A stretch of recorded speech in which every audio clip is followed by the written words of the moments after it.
Welcome to IELTS Self-Peep MasterPrep, your trusted source for real exam-based practice tests. Every test you see here is inspired by current exam trends, and each one comes with full model solutions to help you master every section. Here's our daily schedule. IELTS tests drop every morning at 7:30 a.m. Eastern, and CLP tests every evening at 5:30 p.m. Eastern. No matter which exam you're preparing for, we've got you covered every single day. Are you ready for today's test? Give it your best shot and comment your score. The top 5 scorers will be featured in our monthly Achievers newsletter and awards. Want your name included? Let's begin. Section 1. You will hear a woman calling a doctor's clinic to register as a new patient. First, you have some time to look at questions 1 to 10.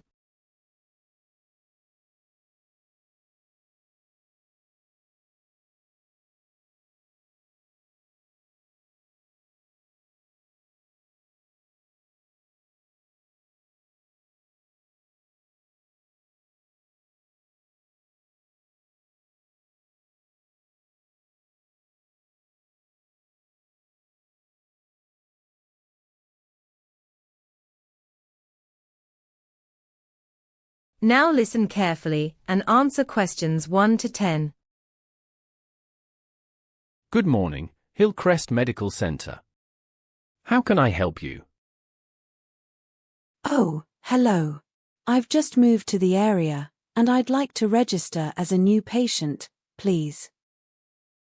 Of course. I can take your details over the phone and then we'll post you out a welcome pack. So, let's start with your full name, if that's all right. Yes, sure. It's Karen Whitfield. That's Whitfield. Lovely, thank you, Karen. And could I have your date of birth, please? It's the 15th of March, 1989. Right, 15th of the 3rd, 89. And what's your new address here in Brighton? We're at 27 Oakridge Lane.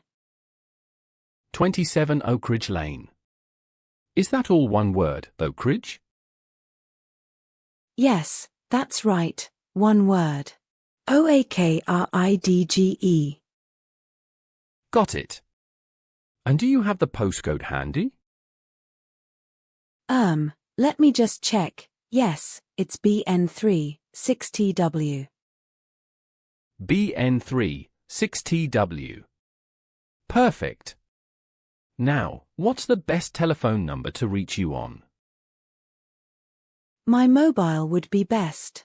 It's 07845 329160. Let me read that back. 07845 329160. That's it, yes. Great. And were you registered with a GP before you moved? We'll need to request your medical records, you see. Yes, I was with a practice up in Leeds. It was called Meadowbank Surgery. Meadowbank Surgery. Was that all in Leeds, then? That's right, yes. I was there for about 6 years, I think. Fine, we'll get those records transferred. Now, could I ask what you do for a living? It's just for our records. I'm a pharmacy assistant. I've actually just started at a new branch down here. Oh, so you'll know a thing or two about medicine already. Right, I do need to ask, do you have any known allergies to medication? I do, actually. I'm allergic to penicillin. I had quite a bad reaction when I was younger, so it's definitely on my old records as well. I'll make sure that's clearly flagged on the system. Penicillin, noted. Now, we also ask for an emergency contact. Is there someone we could ring if we ever needed to? Yes, that would be my husband. His name is David Whitfield, same surname obviously. You can reach him on his mobile too, if you like. It's 07523 184206. David Whitfield, 07523 184206. Lovely. Now, one last thing, we like to book new patients in for an initial health check with the nurse. Is there a day or time that generally suits you? Well, I don't work every day, so a Tuesday morning would be ideal, if that's possible. Tuesday morning, let me have a look. Yes, we've got availability on Tuesday the 28th of April at 10:30. Would that work? That's perfect, actually. 10:30 on the 28th. I'll put it in my diary. Wonderful. So you'll come in, the nurse will do a few basic checks, blood pressure, height, weight, that sort of thing, and then you'll be all set. We'll send the welcome pack to 27 Oak Ridge Lane within the next few days. Brilliant. Thank you so much for your help. Not at all. Welcome to the area, Karen, and we'll see you on the 28th. Thanks. Bye. Goodbye. That is the end of section 1. You now have some time to check your answers to section 1.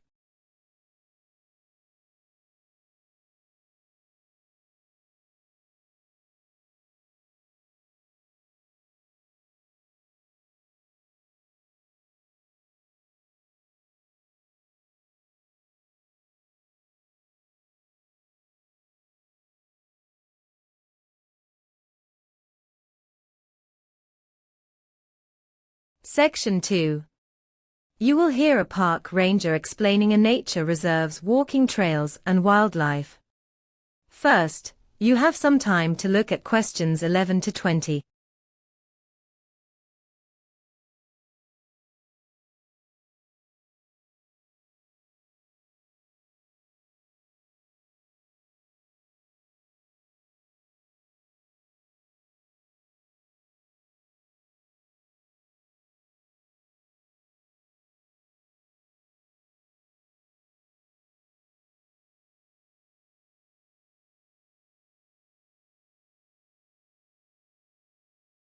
Now listen carefully and answer questions 11 to 20. Good morning, everyone, and welcome to Brackenmore Nature Reserve. My name's Rachel Thornton, and I'm one of the senior park rangers here. Before we set off, I'd like to give you an overview of the trails and some of the wildlife you might encounter today. Now, we have 3 main walking trails here at Brackenmore. The first is the Lakeshore Path, which is our shortest route at just under 2 kilometers. It's fully paved and wheelchair accessible, so it's ideal for families with pushchairs or anyone with mobility difficulties. Most visitors complete it in roughly 40 minutes. The second trail is the Woodland Loop. This one is 5 kilometers long and takes you through ancient oak forest. It was actually closed for 6 months last year, not because of flooding as some websites reported, but because we were carrying out essential bridge repairs along the northern stretch. It's now fully reopened and in excellent condition. Our third and longest route is the Ridgeway Trail, which covers 9 kilometers. Now, I should stress that this trail is recommended only for experienced hikers, mainly because the terrain is uneven and quite steep in places. You'll need proper walking boots, trainers really won't do. In terms of wildlife, Brackenmore is probably best known for its bird population. We've recorded over 150 species here. The star attraction at the moment is a pair of ospreys that arrived in March. They've built a nest near the eastern end of the lake, and we've set up a camera so you can watch them on the screen in the visitor center without disturbing them. Another highlight is our red squirrel population. Numbers have actually increased by 30% over the past 2 years, which we believe is largely due to our grey squirrel management program. The best place to spot them is along the woodland loop, particularly near the old pine plantation. Now, a few words about our facilities. The visitor center was renovated just last month and now includes a brand new interactive exhibition about local ecology. It's really worth a look. The cafe next door serves hot meals until 3 o'clock, and after that you can still get sandwiches and drinks until closing time at 5. We also have a gift shop, which has recently started stocking items made exclusively by local artists, so everything in there is unique to Brackenmore. The picnic area beside the lake has been expanded this spring, and it now includes barbecue facilities that are free to use, though you do need to book them in advance through our website. For those of you with children, the nature playground near the car park was designed in collaboration with a children's charity. It uses only natural materials, logs, boulders, sand, and there's no charge to use it. One last thing, the observation tower on the Ridgeway Trail offers the best panoramic views in the entire reserve. It was originally built as a fire lookout in the 1950s but was converted for public use in 2018. Right, shall we get started? That is the end of section 2. You now have some time to check your answers to section 2.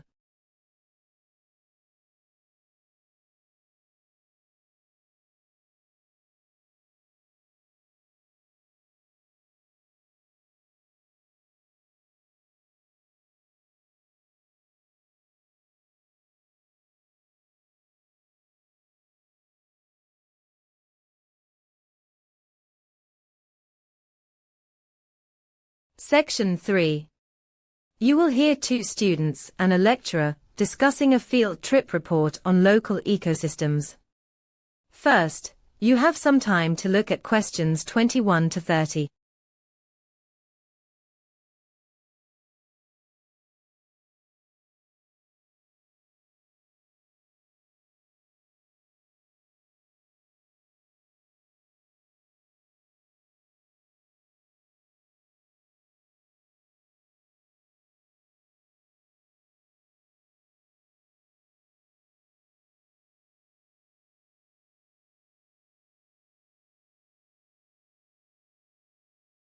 Now listen carefully and answer questions 21 to 30.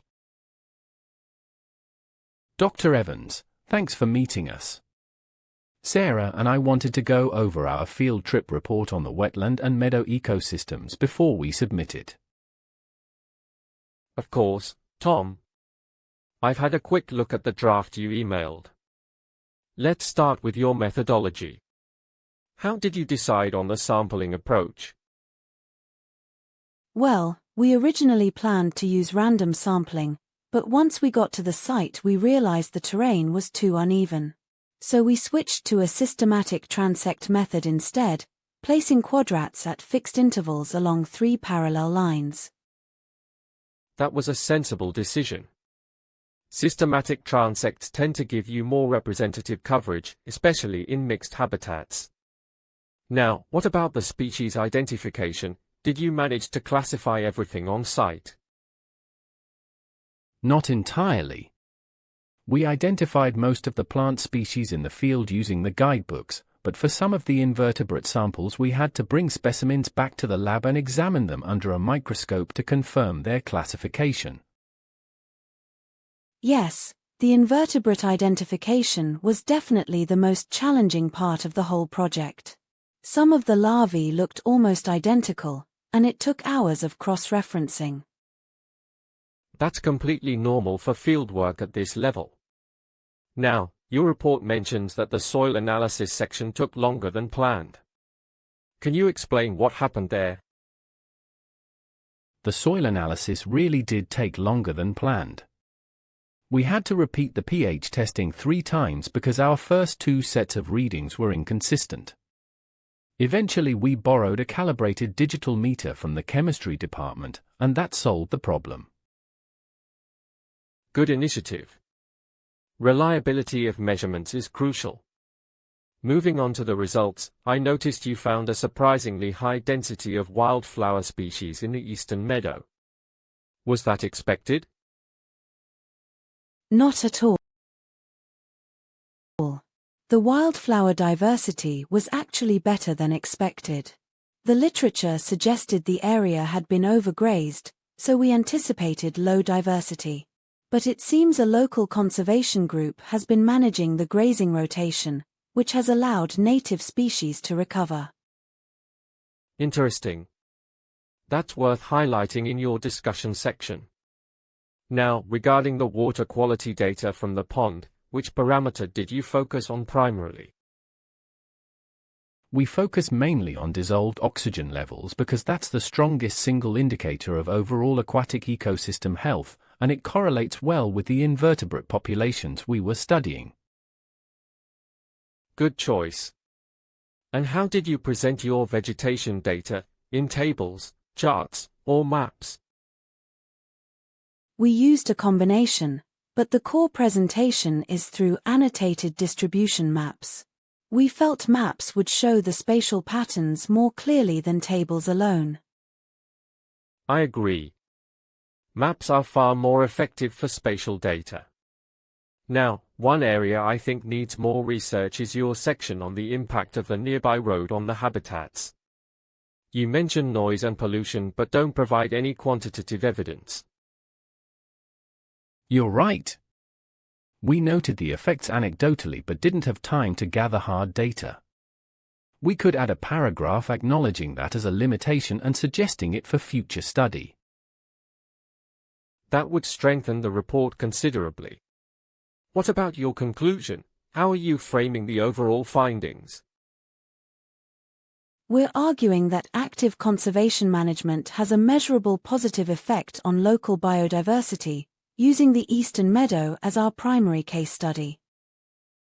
That's a strong, evidence-based conclusion.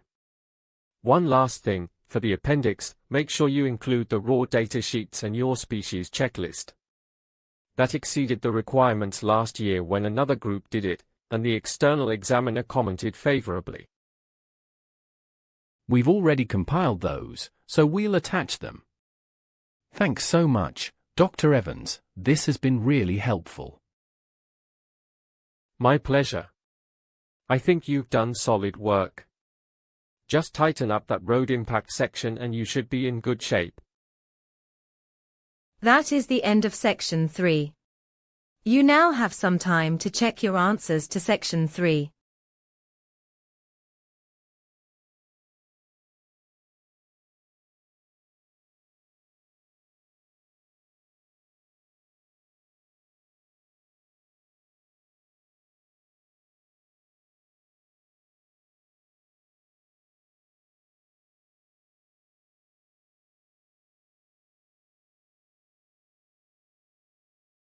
Section 4. You will hear university lecture on the impact of the Industrial Revolution on urban migration. First, you have some time to look at questions 31 to 40.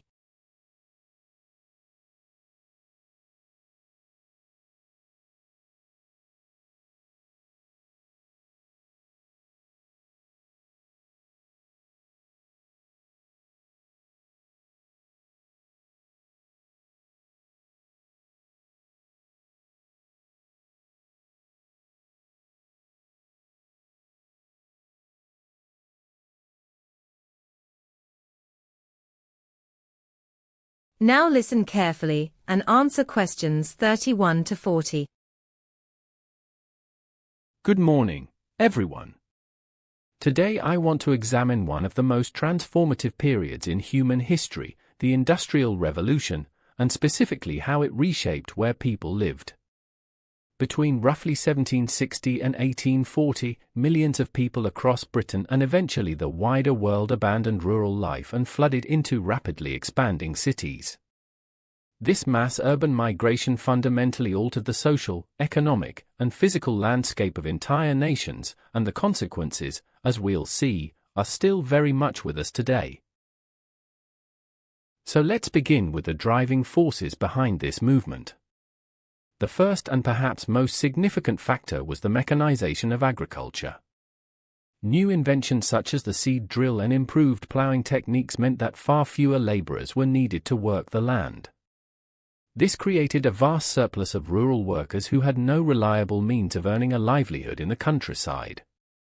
At the same time, the new factories springing up in towns like Manchester and Birmingham offered something enormously attractive: wages. The prospect of steady wages was a powerful magnet drawing families away from subsistence farming. It's also important to note that many rural communities suffered from the enclosure of common lands, which deprived poorer families of access to shared resources and essentially forced them off the land they had relied upon for generations. Now, what happened when these enormous numbers of people arrived in the cities? The short answer is that urban infrastructure was completely overwhelmed. Housing construction could not keep pace with demand, and the result was severe overcrowding. Entire families were crammed into single rooms in hastily built tenements with virtually no ventilation. Sanitation was appalling, open sewers ran through the streets, and clean drinking water was practically non-existent in working-class districts. Unsurprisingly, disease spread rapidly. Cholera and typhus became endemic in these densely packed neighborhoods. The mortality rate in industrial cities was significantly higher than in rural areas, particularly among children.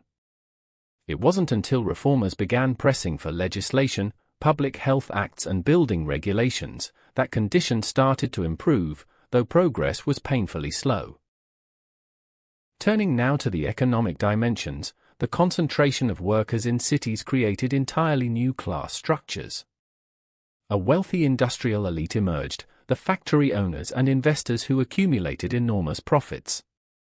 Below them, a new middle class of managers, clerks, and professionals grew steadily. But the vast majority of urban migrants became part of the industrial working class, laboring extremely long hours for minimal pay. Children as young as 5 were employed in textile mills and coal mines. This exploitation eventually sparked the formation of trade unions, which became the primary vehicle through which workers campaigned for better conditions and shorter working hours.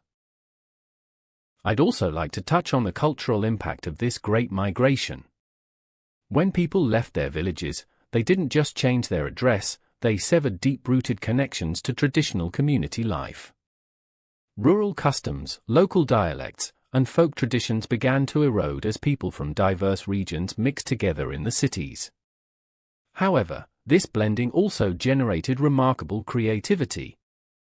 The density of urban populations fostered new forms of entertainment, literature, and political thought. Public libraries were established for the first time, and by 1850, approximately 50% of the British population was living in towns or cities, a milestone no other country had yet reached. The shift also accelerated the spread of literacy, as urban workers increasingly recognized that education was essential for advancement in this new industrial society. To conclude, the Industrial Revolution didn't merely change how goods were produced, it fundamentally redefined how and where human beings lived. The patterns of urban migration it set in motion continue to shape our cities, our social structures, and our understanding of progress itself. Thank you. We'll pick this up next week with a closer look at comparative industrialization in continental Europe. That is the end of section 4. You now have some time to check your answers to section 4.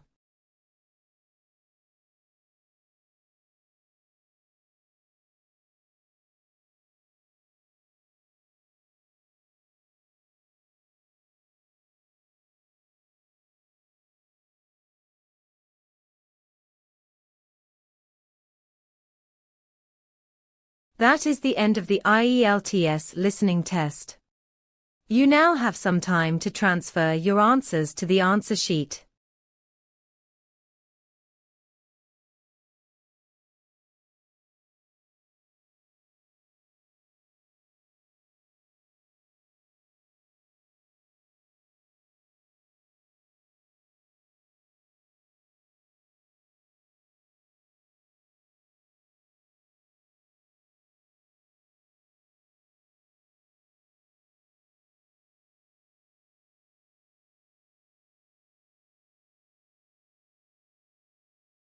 Before you go, don't forget to like this video, share it with other test takers, and subscribe so you never miss your daily IELTS and CELPEEP tests. Drop your score in the comments. Your name could be featured in our monthly Achievers newsletter. Stay consistent, stay focused, and keep leveling up with MasterPrep.